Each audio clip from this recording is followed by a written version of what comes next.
इसमें ये जानकारी है कि परसों पुलिस स्टेशन पाचपावली, त्याच्यानंतर कोराडी, पोलीस ठाणे नंदनवन, धंतोली आणि पोलीस ठाणे जुनी कामठी या ठिकाणी काही महिलांनी बनावट पद्धतीने हातचलाकीने महिलांचे दागिने आणि पैसे हातचलाकी करून घेतल्याची शहरामध्ये ह्या विविध पोलीस स्टेशनला गुन्हे दाखल झाल्यानंतर ती माहिती होती।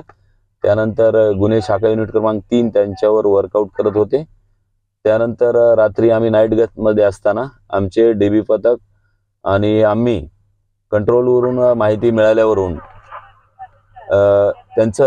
त्यांची माहिती मिळाली की ते रेल्वे स्टेशन येथे आहेत। त्या ठिकाणी आम्ही आणि गुन्हे शाखा युनिट 3 नंतर आम्ही गणेशपेठ पोलीस आणि डीबी पथकचे अधिकारी डीबी कदम, विनोद तिवारी, डीबी स्टाफ, संपूर्ण डीबी स्टाफ असं ट्रॅप लावला असता सर्चिंग करत असताना आमच्या डीबी स्टाफला या 4 महिला, त्यामधील 4 महिला रेल्वे स्टेशनच्या परिसरात ज्या ठिकाणी लपण्याची स्थिती अशा ठिकाणी त्या मिळाल्या। त्यानंतर त्यांना ताब्यात घेऊन त्यांची सर्चिंग केली असता आणि त्या पळण्याच्या तयारीत होत्या।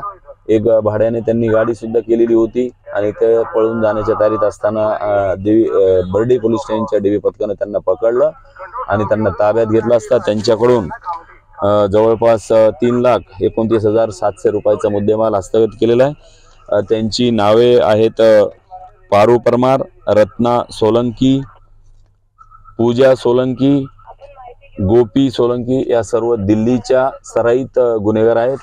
आणि याविषयी माझं जनतेला आव्हान आहे की लोकांनी असं काही संशयित आढळल्यास 112 वर तात्काळ पोलिसांना कळवावे आणि पोलिसांची मदत घ्यावी, जेणेकरून एवढ्या मोठ्या घटना होणार नाहीत। या कारवाईमध्ये जवळपास 3,29,000चे सोन्याचे दागिने आणि त्यांच्या जवळचे कपडे, बॅग वगैरे ह्या मिळून आलेले आहेत।